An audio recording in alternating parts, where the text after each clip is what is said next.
Buletin Didik 14 Mei bersama saya Tarushdin Muhammad Nazri. Assalamualaikum dan salam sejahtera. 100 gerai jualan dan pameran memeriahkan sambutan Hari Guru Peringkat Kebangsaan kali ke-51 tahun ini yang berlangsung di Universiti Malaysia Kelantan UMK Kampus Pacok, Kelantan.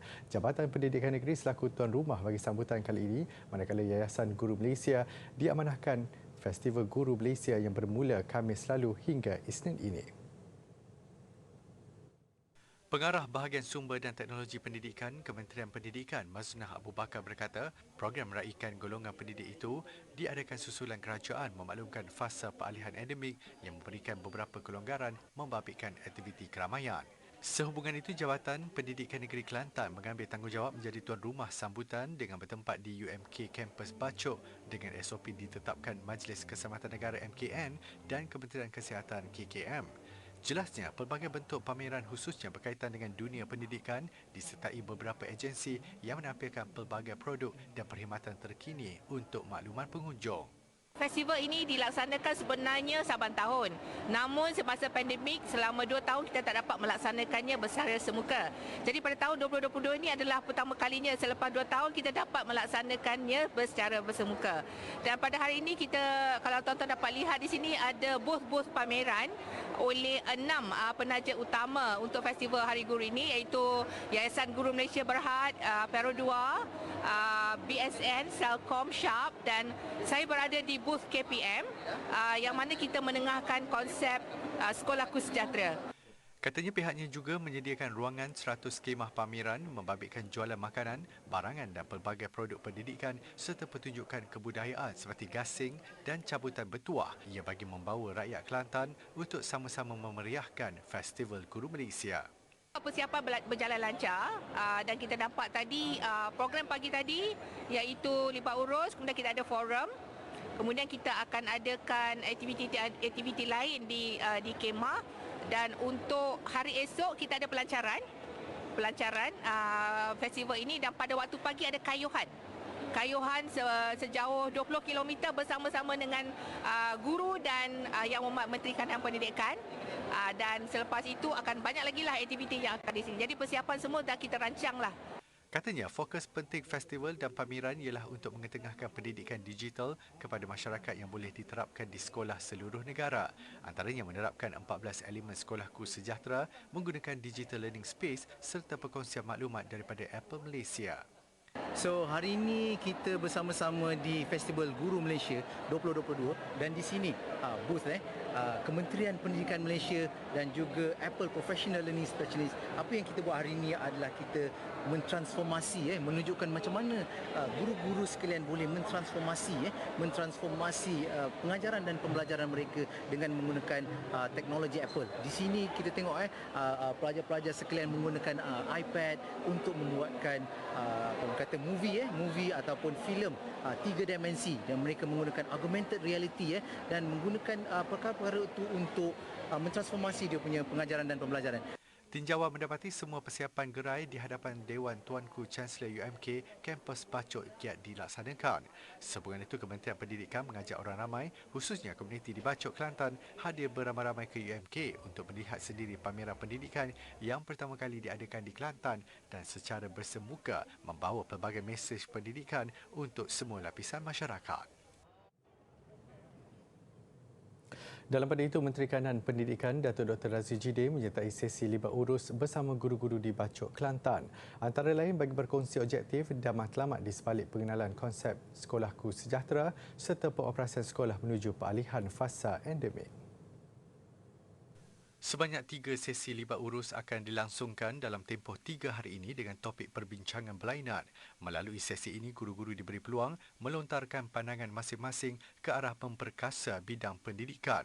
Selain sesi libat urus, Datuk Dr. Razzie juga memaklumkan menerusi laman Facebooknya, beliau akan menghadiri majlis penyampaian anugerah Guru Inspirasi McDonald's, kayuhan ceria Hari Guru, merasmikan majlis apresiasi Festival Guru Malaysia, perlawanan bola sepak bersama warga pendidik sebelum ke acara kemuncak sambutan Hari Guru Isnin ini.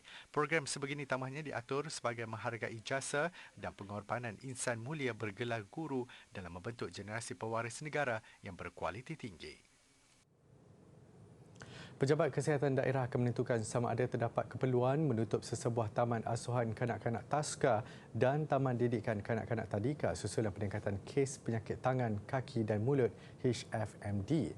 Menteri Kesihatan Khairi Jamaluddin berkata pihaknya sudah menjangkakan peningkatan kes apabila sektor pendidikan kembali dibuka.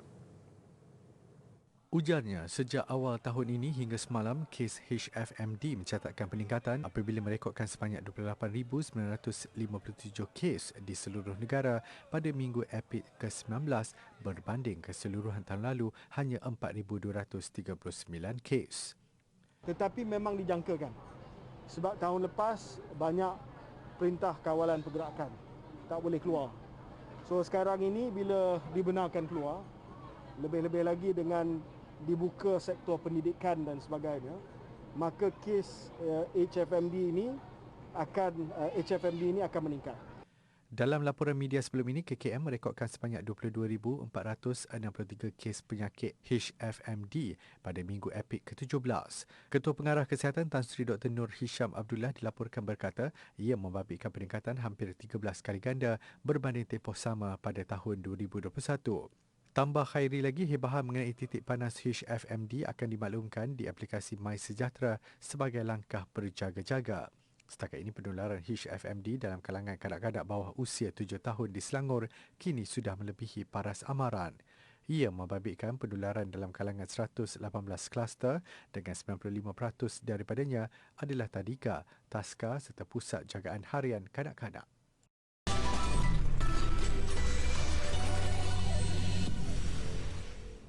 Bertemu kembali. Memberi tidak semestinya yang mahal, tetapi dengan keikhlasan nilainya pasti bertahan lama. Bersempena Hari Guru, 3 beradik daripada keluarga sederhana di Pokok Sena Kedah menjadikan serai dan bunga kantan yang ditanam di belakang rumah sebagai hadiah menghargai jasa dan pengorbanan guru yang mengajar. 3 beradik prihatin ini adalah Siti Faraziatul Zulhamri 11 tahun, Muhammad Zamarus 10 tahun dan Nur Anis 8 tahun. Menetap di Keida, kampung Bukit dekat Naka, jarak untuk mereka ke sekolah kebangsaan Telaga Mas adalah sekitar 25 km sahaja. Sayur kampung itu dikutip mereka dan dibalut sendiri untuk dibawa ke sekolah. Ia sebagai hadiah kepada Ustaz Abdul Razak Ahmad yang mengajar kelas agama dan kaunseling di sekolah itu. Hadiah yang berbalut dengan kertas kajang itu diberikan kepada ustaz mereka selepas tamat sesi persekolahan. Walaupun kita kata nilai yang tak seberapa, tetapi bagi mereka saya kata cukup hebat. Dan saya akan simpan benda-benda ini. Tapi mungkin tak boleh simpan lah. Tapi dalam hati saya, inilah murid yang saya akan ingat sampai bila-bila. Datang dengan keadaan spontan macam ni, bagi macam ni, ini satu penghormatan yang paling besar sebagai seorang guru di sekolah ni. Kata-kata yang keluar daripada mulut kanak-kanak ini pasti meruntun hati sesiapa sahaja. Katanya Ustaz Terbabit banyak mengajar mereka mengenai ilmu agama sehingga dapat membaca Al-Quran dengan lancar. Kami yang tu je mampu, tak banyak duit sangat lah. Tapi adik nak bagi juga ke Ustaz? Ya. Kenapa nak nangis? Kenapa? Sedih? Sedih kenapa? Masa darjah 3 dia baik sangat dengan saya.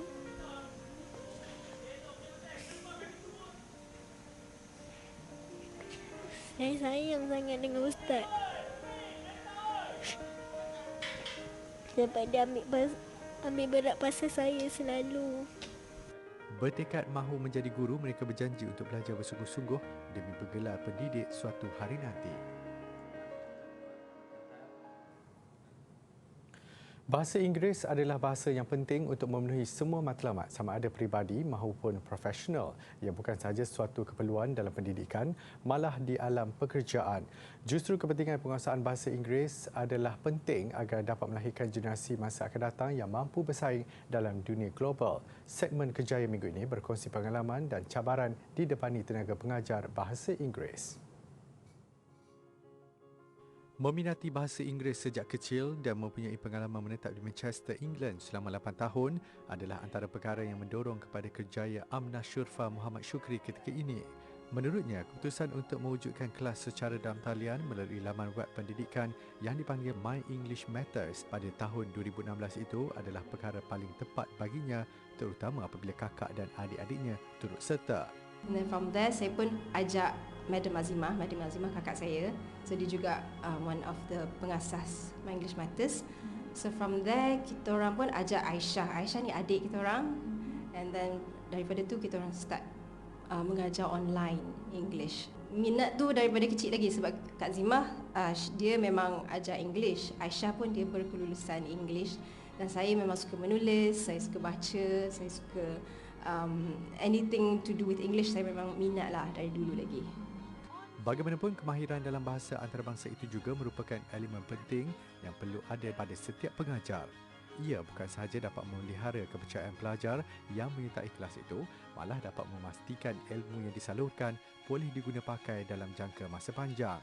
Mengulas selanjut, Amna Shurfa yang pernah melibatkan diri dalam dunia penterjemahan dan pemasaran itu berkata, kerajinan untuk membuat video secara konsisten adalah antara cabaran kejayaannya. Kita kena fokus pada business side juga, which is like marketing, nak cari orang. So the cabaran is nak mencari pelanggan. So daripada tu kita kena sentiasa every single week kena create content yang macam relevan lah untuk orang tertarik dengan My English Matters. So itu cabaran, so kena staying consistent every single week untuk create content dengan Facebook Live semua tu. Selain berkongsi ilmu pengetahuan tentang bahasa Inggeris dengan pelajar, kelas tersebut juga mempunyai program berbayarnya yang tersendiri di mana ia dapat membantu pekerja dalam bidang korporat mengasah kemahiran berkomunikasi mereka.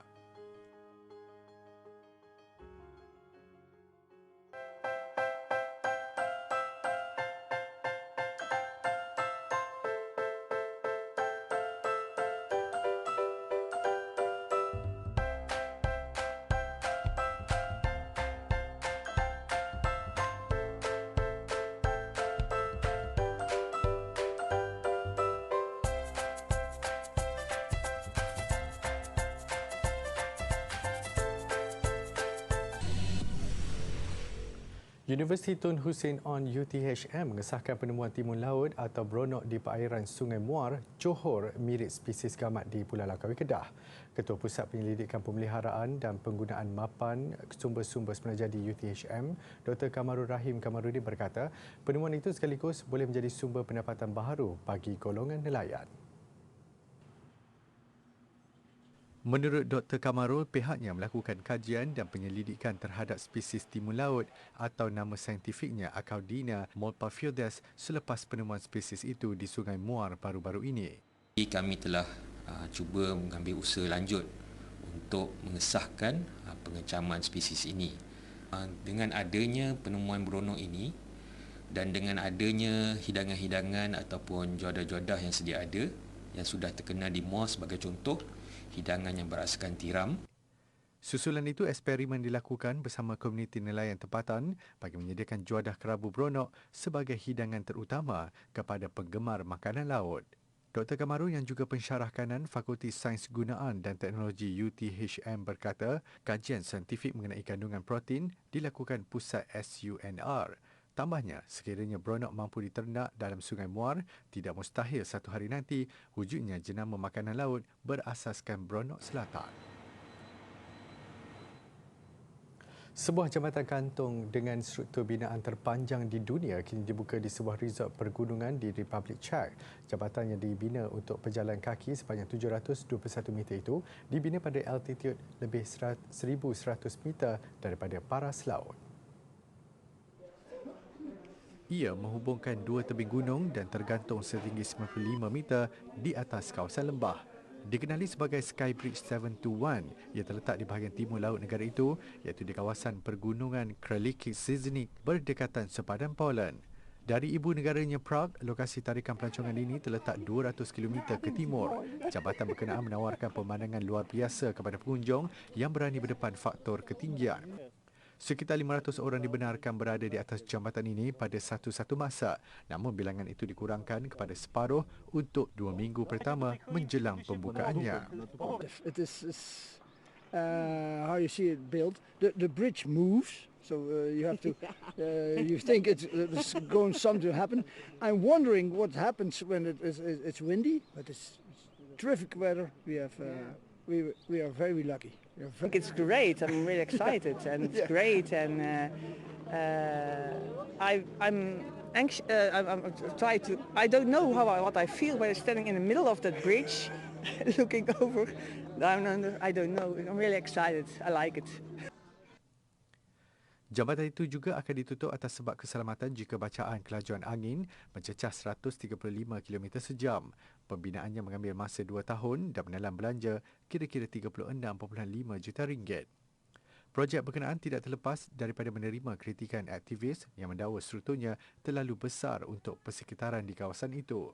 Ada juga mendakwa kewujudannya hanya akan membuatkan kebanjiran pelancong ke pekan kecil itu yang hanya dihuni kurang daripada 500 orang. Badan Penggalak Pelancongan Czech Tourism bagaimanapun percaya bahawa jabatan itu mampu menarik kedatangan pelancong dari seluruh dunia.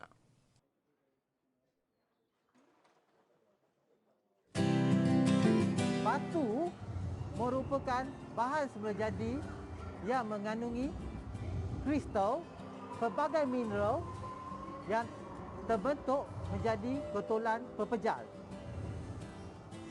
Kesemua mineral ni tak semestinya terbentuk pada masa yang sama, tetapi proses mula jadi membentuknya menjadi satu gotolan pepejal sekarang, macam sekarang. Okey, 3 jenis batuan yang ada yang jadi asas adalah batu sedimen, iaitu batu kapur, batu igneous, batu granit yang biasa kita jumpa di tepi-tepi jalan, dan juga last sekali kita ada batu metamorfik. Yang ini kita panggil batu marmar yang biasa dijadikan jubir.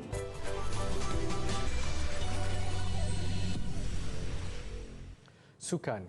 Kem olahraga berjaya memperolehi emas pertama negara di Sukan SEA Vietnam 2021 menerusi atlet baling tukul besi Grace Wong dan Jackie Wong di Stadium National Maidin Hanoi hari ini. Kem olahraga negara pada landasan terbaik untuk memburu sasaran 5 pingat emas apabila atlet tukul besi wanita Grace Wong menghadiahkan emas pertama. Grace berjaya melakukan balingan sejauh 57.13 meter di percubaan ketiga melupaskan pencabar lain yang gagal mengatasi catatannya. Wakil Thailand terpaksa akur selaku pemenang perak dan gangsa. Untuk saya prestasi hari ini saya tak puas hati sangatlah. Sebab dengan yang saya training tak sama, tapi jadi jugalah, so I'm very happy. Selepas itu Malaysia menambah satu lagi emas menerusi kategori lelaki. Jackie Wong berjaya melakukan catatan 64.27 meter pada balingan terakhir. Acara sama turut menyaksikan Malaysia meraih gangsa menerusi Sadat Mariuki Ajizan, manakala atlet Thailand Kittipong Bun Mawan meraih perak.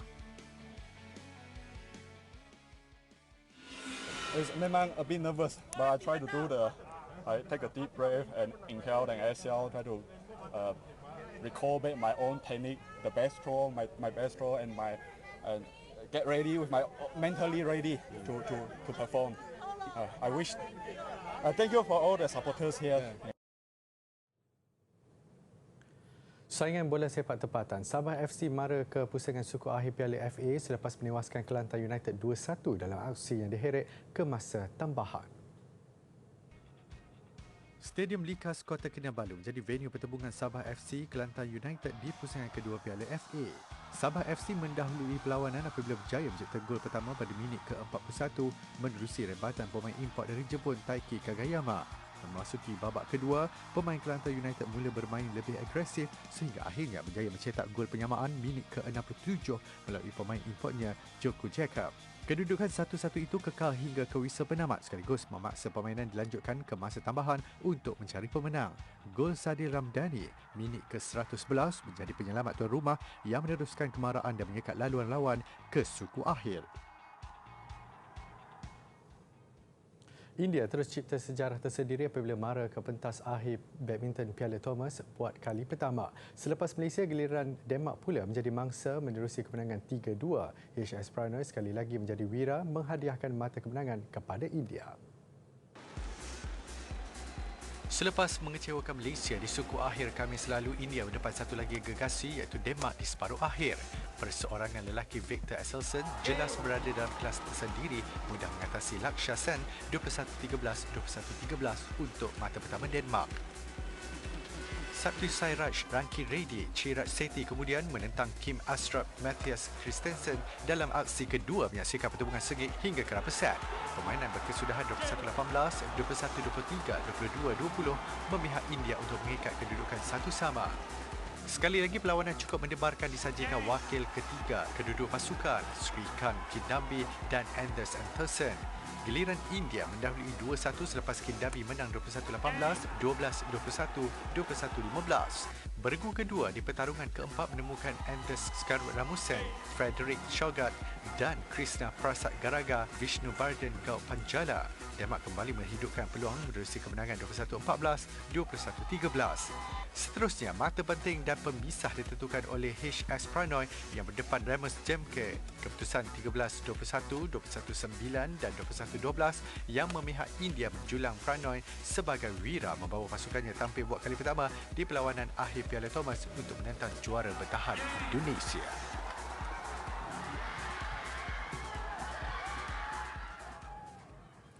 Pertunjukan fashion di Dubai sebenarnya pameran coklat antarabangsa mengakhiri buletin Didik malam ini. Menariknya, kesemua busana yang diperagakan diperbuat daripada coklat. Saya Tarusydi Muhammad Nazri, salam hormat dan Assalamualaikum.